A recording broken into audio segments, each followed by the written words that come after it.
Hi everyone. आज हम लोग देखेंगे चैप्टर 2। हमने इसके पहले की वीडियो में चैप्टर 1 किया था। आज हम देखेंगे चैप्टर 2 जो कि है concept and role of mutual fund. इसमें हम तीन चीज़ें देखेंगे। एक तो कि कॉन्सेप्ट क्या है म्यूचुअल फंड का, उसका रोल क्या है, क्लासिफिकेशन किस टाइप के होता है म्यूचुअल फंड का, यानी कौन कौन से टाइप के होते हैं, इक्विटी, डेट, उसमें और कैटेगराइजेशन कैसे होते हैं, वो सब चीज़ें देखेंगे। एंड देन देखेंगे growth of mutual fund industry in India. Concept of mutual fund में हम लोग पहले देखते हैं कि म्यूचुअल फंड क्या है। म्यूचुअल फंड बेसिकली कैसा है कि एक जैसे एंटिटी है जिसने छोटे छोटे शेयर होल्डर से पैसा लिया है। जैसे there are many an number of investors, 2 3 4 thousands of investor who can give small money. ठीक है। अब कोई स्मॉल इन्वेस्टर है जिसको 100 रुपये या 500 रुपये या 1000 रुपये इन्वेस्ट करना है पर मंथ, तो उसके लिए अगर वो इंडिविजुअली जाता है तो it's a very small amount compare to the market size. But अगर वो म्यूचुअल फंड के थ्रू जाता है तो ऐसे ही यदि हजार हजार या 10-10 हजार ऐसे हजारों लोग देते हैं तो it becomes a big amount. This institution collect the money from many investors, many small or big investors, and then invest in many companies. Okay, so it becomes a large pool of money. अभी even तो छोटा छोटा amount है but फिर भी ये हो सकता है कि 5,000 करोड़ 10,000 करोड़ बन जाए ये अमाउंट धीरे धीरे। तो इससे कैसा होगा कि कॉस्ट प्राइस भी एक अच्छा रहेगा और एक बार्गेनिंग पावर भी आ जाता है, because individually collectively it becomes a larger vehicle और these are regulated by SEBI. उससे एक रेगुलेटर का जो एक कंफर्ट है वो भी आ जाता है। ठीक है। This is basically a concept of mutual fund. अब म्यूचुअल फंड में जस्ट एक बेसिक टर्मिनोलॉजी है जो कि है कि म्यूचुअल फंड में इन्वेस्ट करते हैं, जो कि हम वेरी इजीली जो टर्म है वो यूज करते हैं कि हमने mutual fund we invested in mutual fund. But technically जैसे हम यहाँ पे अभी म्यूचुअल फंड डिस्ट्रीब्यूटर के लिए जो देख रहे हैं तो उसके हिसाब से हमें पता होना चाहिए कि we do not invest in mutual fund, we invest through mutual fund. उस अभी दोनों टर्म में डिफरेंस क्या है, दोनों सेम ही लगती है, मतलब दोनों बात करने में ब्रॉडली सेम जैसा ही फीलिंग आता है। बट इन म्यूचुअल फंड नहीं होता है because mutual fund is a vehicle. Okay, उसके थ्रू हम इन्वेस्ट करते हैं। जैसे इक्विटी में हम इन्वेस्ट करते हैं क्योंकि वो हम डायरेक्टली एक्सपोजर ले रहे हैं। म्यूचुअल फंड कैसा है, हम म्यूचुअल फंड में पैसा डालते हैं एंड म्यूचुअल फंड स्कीम में, एंड उसके through the fund manager takes the exposure in different kind of securities. तो हम बेसिकली क्या करें, म्यूचुअल फंड के थ्रू इन्वेस्ट करते हैं because that is the vehicle we use to invest in different kind of instruments. It could be traditional instruments like equity, debenture, bonds, ठीक है, इवन रियल एस्टेट, गोल्ड। ये different kind of जो asset class है वो हो सकता है जिसमें हम इन्वेस्ट करें। Basically we invest through mutual fund, not in mutual fund. Okay, it's a vehicle to mobilise money from investors. अब उसका रोल क्या है म्यूचुअल फंड का? Of course it is to help investor in earning income और building their wealth by investing in opportunity available in securities market. Mutual fund क्या है, basically जो छोटे इन्वेस्टर है उनके लिए एक तरीके का स्ट्रक्चर हो जाता है जहाँ पे कि वो अपनी वेल्थ बिल्ड कर सके और इन्वेस्ट कर सके डिफरेंट काइंड ऑफ सिक्योरिटीज में। ठीक है। और different kind of investment objective भी हो सकते हैं म्यूचुअल फंड के, यानी किसी का डिविडेंड का हो सकता है, किसी का वेल्थ क्रिएशन का हो सकता है, किसी का प्रिंसिपल सिक्योरिटी का हो सकता है, ये मेरा प्रिंसिपल प्रोडक्ट होना चाहिए। इस तरह से डिफरेंट ऑब्जेक्टिव म्यूचुअल फंड के हो सकते हैं। ठीक है। अभी जो फंड है या फिर स्कीम है ये बेसिकली इंटरचेंजेबली यूज होता है। ठीक है। Next we will come to the objective of the mutual fund. Mutual fund का ऑब्जेक्टिव वही हो गया कि mutual fund basically they are mobilising the money from all possible investors. अब उसमें हो सकता है कोई 1 करोड़ भी डाल सकता है और उसमें हो सकता है 1000 रुपीज भी पर मंथ डाल रहा है। तो इस तरीके से डिफरेंट काइंड ऑफ जो इन्वेस्टर्स है उनके थ्रू पैसा मोबिलाइज करता है म्यूचुअल फंड। ठीक है। It could B have different investment preferences and needs. अब ये जो 1 करोड़ वाला है उसका अलग टाइप का प्रेफरेंस हो सकता है और जो 1000 वाला है इसका अलग टाइप का प्रेफरेंस हो सकता है क्योंकि वो छोटा इन्वेस्टर है, एक बड़ा इन्वेस्टर है। बट म्यूचुअल फंड क्या करता है, सबका एक तरीके से सबसे वो एक तरीके से पैसा पूल करता है और एक बड़ा स्कीम बन जाता है। ठीक है। This is way the mutual fund pool the money from different kind of investors. अब हम देखेंगे लाइक इन्वेस्टमेंट ऑब्जेक्टिव जो है वो किस टाइप के हो सकते हैं। जैसे कि अलग अलग जैसे जैसे स्कीम है उसके हिसाब से उसका इन्वेस्टमेंट ऑब्जेक्टिव डिफरेंट हो सकता है। ठीक है।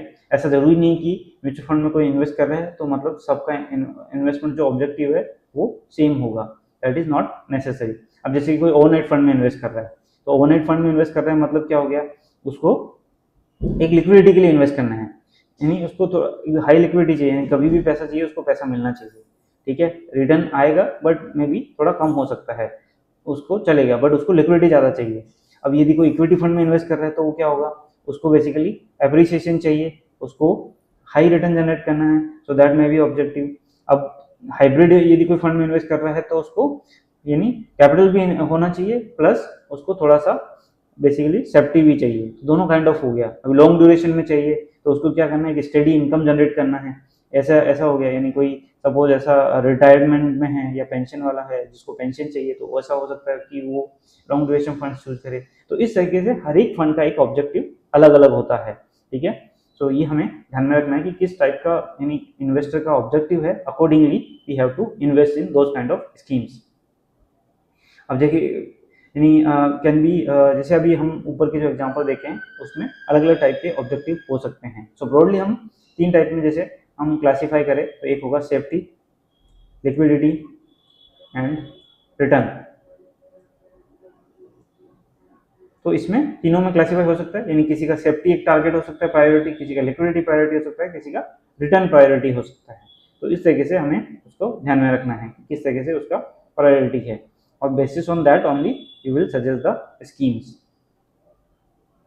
सो अब हमने देख लिया कि अब बेस्ड ऑन अभी जिस तरीके से mutual fund I mean investor से मनी मोबिलाइज करते हैं उसके बेसिस पे ही वो लोग इन्वेस्टमेंट भी करेंगे, ठीक है। बट इसमें जो प्रॉफिट और लॉस होता है that is belong to the investor, यानी इसमें जो भी प्रॉफिट भी हुआ तो भी इन्वेस्टर का, लॉस हुआ तो भी इन्वेस्टर का। सो अभी हमने ये देखा कि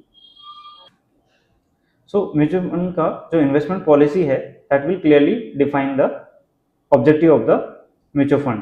अगर किसी म्यूचुअल फंड का ऑब्जेक्टिव है लिक्विडिटी प्रोवाइड करना तो that will invest in money market instruments, यानी जो कि लेस देन 1 ईयर है, तो उसी में सिर्फ इन्वेस्ट करेगा। अगर किसी म्यूचुअल फंड का ऑब्जेक्टिव है कि उसको वेल्थ जनरेट करना है तो वो क्या करेगा, वो लॉन्ग पीरियड के लिए इक्विटी में इन्वेस्ट करेगा। तो ये जो सब चीजें हैं that should be defined in the investment policy. अभी हमें कॉन्सेप्ट ऑफ म्यूचुअल फंड देखना है कि क्या क्या चीजें होती है जो म्यूचुअल फंड में डिफाइन होती है। तो एक हो गया कि उसके फंड्स के यूनिट्स क्या है, फंड यूनिट्स। तो उसमें कैसा हो गया कि अभी म्यूचुअल फंड है, सपोज म्यूचुअल फंड ने क्या किया, हर एक इन्वेस्टर से मिला के उन्होंने 100 करोड़ रुपए इकट्ठा किए, ठीक है। टोटल एयूएम हो गया 100 करोड़। अब उसका यदि एनएवी स्टार्टिंग में 10 रुपीज है, so that means they have issued 1 crore shares, sorry 10 crore shares, okay. तो 10 crore units they have issued, ठीक है। Suppose investor 1 has invested 1000 rupees, so उसे कितना यूनिट मिलेगा, 100 यूनिट, क्योंकि एक यूनिट का वैल्यू कितना हो गया 10 rupees, okay, that is net asset value per unit, okay.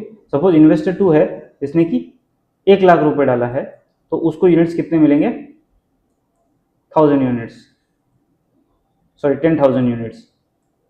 सो इस तरीके से जो इन्वेस्टर ने जितना पैसा डाला है अकॉर्डिंगली ही will get the units, okay. Then comes the face value.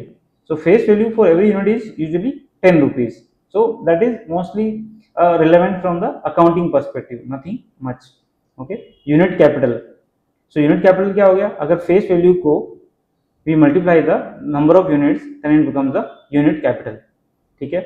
अब recurring expenses, so अब म्यूचुअल फंड अगर अभी एसेट मैनेज करता है तो उसमें बहुत सारे उसके एक्सपेंसेस रहेंगे, ठीक है। जैसे कि ब्रोकिंग एक्सपेंसेस हो सकते हैं, या फिर जो ट्रेड एग्जीक्यूट करते हैं उसके एक्सपेंसेस हो सकते हैं, सो बहुत ऑपरेशनल एक्सपेंसेस हो सकते हैं, क्योंकि उसको एम्प्लॉयज हायर करना पड़ेगा, रिसर्च एनालिस्ट हायर करने पड़ेंगे, इक्विटी फंड मैनेजर हायर करना पड़ेगा, तो उनकी सैलरी। तो इस तरीके से जो भी एक्सपेंसेस होते हैं, कुछ एक्सपेंसेस होंगे, ठीक है। वो एक्सपेंसेस वो किससे लेगा, एज ए एक्सपेंस रेशियो। सो जो एक्सपेंस रेशियो होता है वो बेसिकली इसी के लिए होता है कि जो फंड का जो ऑपरेटिंग कॉस्ट है, यानी ब्रोकर हो गया, ब्रोकिंग चार्जेस हो गया, या ऑपरेशनल जो उन्होंने क्लाइंट और जो सॉरी एम्प्लॉयज हायर करके रखे उसको मैनेज करने के लिए उनका चार्जेस हो गया, कस्टडी चार्जेस हो गया, ये जो चार्जेस है ये सब किस में आते हैं, रिकरिंग एक्सपेंसेस में, और ये एक तरीके से एक्सपेंस रेशियो है उसी में से डिडक्ट होता है।